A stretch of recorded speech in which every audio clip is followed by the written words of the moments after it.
So, just exactly who are the Proud Boys? Oh, I'm sure you've seen the mainstream media's version. Of course you have. How could you not?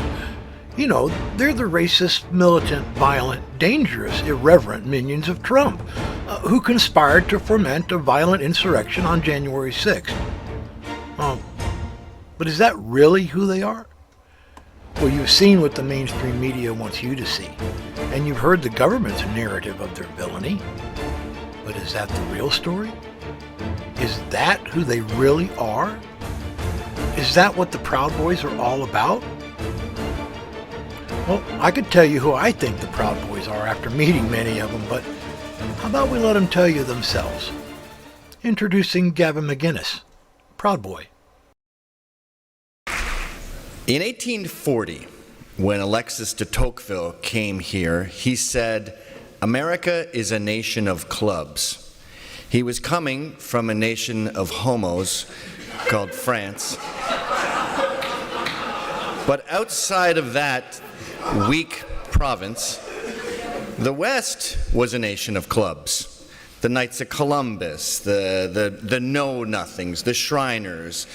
We always had these clubs, and Gloria Steinem decreed them sexist in the 80s, and that was the end of clubs. So I thought, why don't we bring this back? Why don't we have a men's club? No parameters, just dudes. You have to be born male, by the way. And believe it or not, that has actually come up. I've had bull dykes come and go, "Can I be part of this?" Sorry, no. Why not? We're never going to use this. And I go, yeah, just go to the Proud Boys girls and you'll be the most masculine one there as opposed to the most feminine man that we have in our club. Anyway, I gave away the name. But I started a men's club called the Proud Boys, and we have one caveat, and that is you have to be a Western chauvinist. Now, liberals are lazy, so they hear the word chauvinist and they assume male chauvinist, and that's why I use that word, because they're too lazy to look it up, and it just means a nationalist, a patriot. And you have to think the West is the best. And it exploded. There's thousands of members all over the world. There's Proud Boys Africa, there's Proud Boys Japan. We've got about 5 different divisions in Australia. And I just made it up. Like we're called Proud Boys because I went to one of my kids' music recitals and some ponce got up there, and while everyone's playing the piano and the violin and doing stuff they tried, he gets up and he goes, "Proud of your boy, I'll make you proud of your boy." It's some song from Aladdin. And I was looking around for the dad because I thought there's no way this dad is proud of his boy. And of course, he was the child of a single mom. Duh. His mother told him, "Yeah, sing a song, that's a talent." And there was no dad to say, "No, you're not. Play the piano, for Christ's sakes." So we made up these rules. There's, just like the Knights of Columbus, there's first degree, second degree, third degree. What's the second degree, Gav? And I went, you have to get beaten up by 5 men for how long? Until you can name 5 breakfast cereals. Done.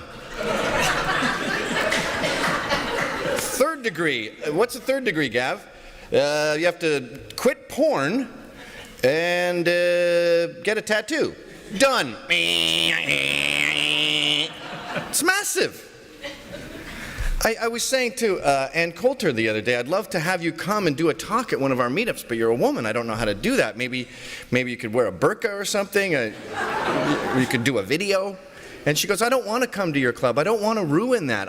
She goes, "My father was in these kind of clubs. And one day they just disappeared. And what did men do? They were told it was sexist to congregate, so they went to strip clubs." Now, there's women there, but there's no ladies there. And you can fart, and you don't have to pull out chairs for anyone. You can tell offensive jokes. And this is considered a crime in today's day and age. And they tell us that we're racist and we're anti-Semitic. And I go, "What about this black guy who's a member and this Jewish guy who's a member?" And they go, "They're racist and anti-Semitic." So this black guy's a white supremacist? Yes, he is.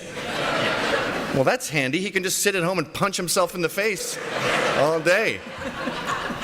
Like, I used to call it fake news, then I called it crazy news. It's crazy ex-girlfriend news. And these liberals are like, they're psychotic, calling black guys racist and Ben Shapiro a Nazi. I'm scared of them.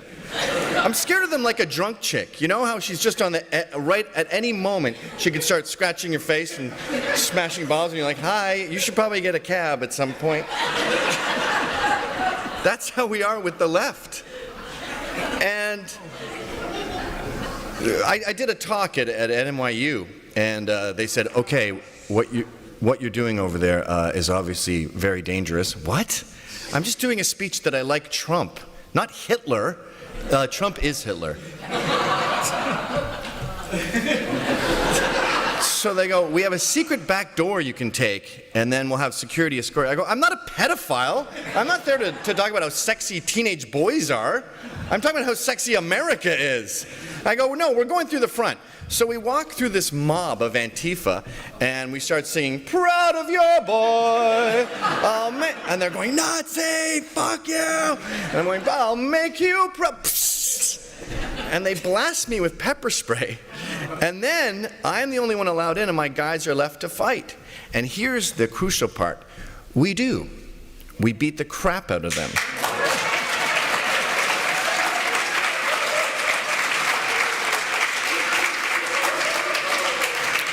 And I couldn't see, I had been whisked in, but I talked to two of our guys who were arrested, and I go, how was that? Are you okay? And they go, it was really, really fun. They said, violence doesn't feel good. Justified violence feels great. And fighting solves everything. So we said, you know what? We're not going to pick fights, but if they pick fights with us, we're going to finish them. And so we go to Deplorable, and they had published a hit list of people they're going to kill, basically. They don't want to hurt us. They don't want to silence us. They want us dead. So I notice I'm on this list, and I see them talking on their phone saying, yeah, they're coming down now. And I think, we're in a climate where it's just such a given that the right is evil and the right are all Nazis. They can just sit there and talk on their phones about how they're going to get us. Yeah, here he is, he's walking. So I grab that guy's phone, I throw it away, I just lick his face. And I shove him. And he's like, did you just lick me? And then I start marching into and they're throwing feces. They're like monkeys. They're throwing feces at us and bottles of urine. And we have tuxedos on. It's a ball. So we're like, you're disgusting, sir. And then this kid walks in front of me with an anarchist flag, and I shove him out of the way, and he goes, do you want to go? And I go, yes, actually, I would. And I smash him in the face. And I cut my knuckles on his teeth because he was so shocked that someone was punching back. So the face I punched was going, boom.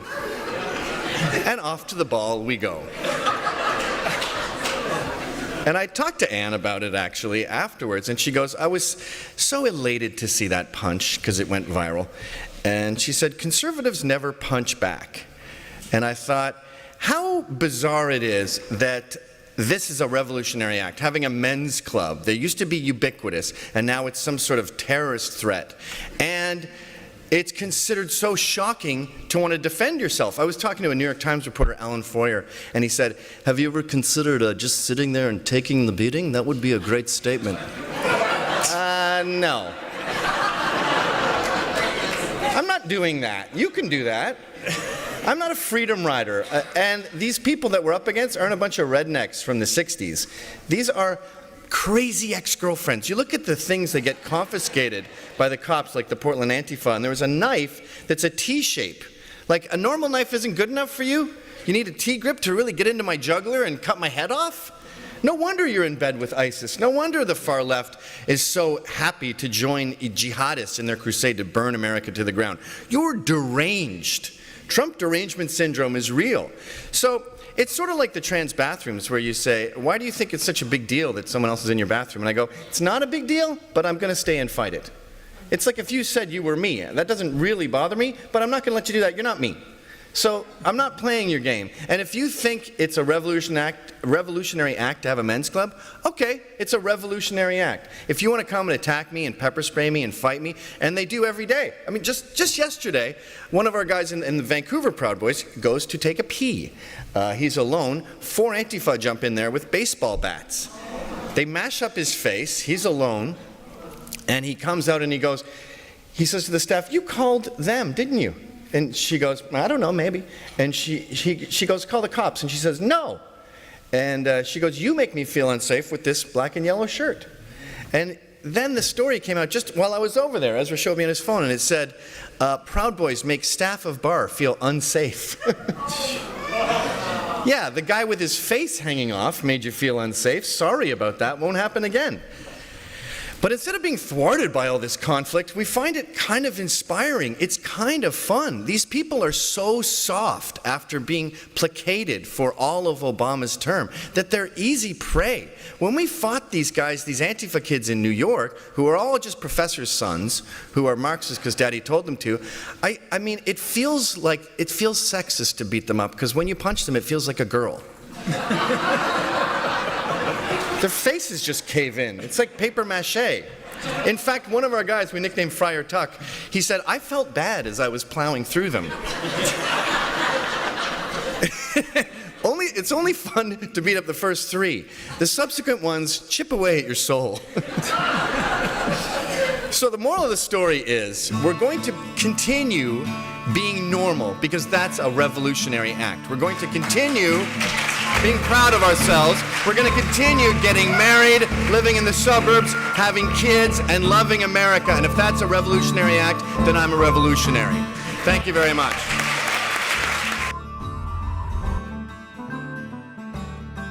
Well, wait just a doggone minute. Well, Gavin's description doesn't sound like the same Proud Boys the mainstream media is describing at all. Could they be lying? And misrepresenting the truth for political purposes? Nah, they would never do that, would they? It's been said that the truth will set you free. Well, let us all hope and pray that that's still true for American patriots. In segment 2, we'll explore the reality of a Proud Boys brotherhood and how local independent chapters operate, while adhering to the basic Proud Boy beliefs. Stay tuned, because the truth will remove the media and dim blinders from your eyes and show you reality, not the spin-doctored fairy tales they've dreamed up. Uhuru.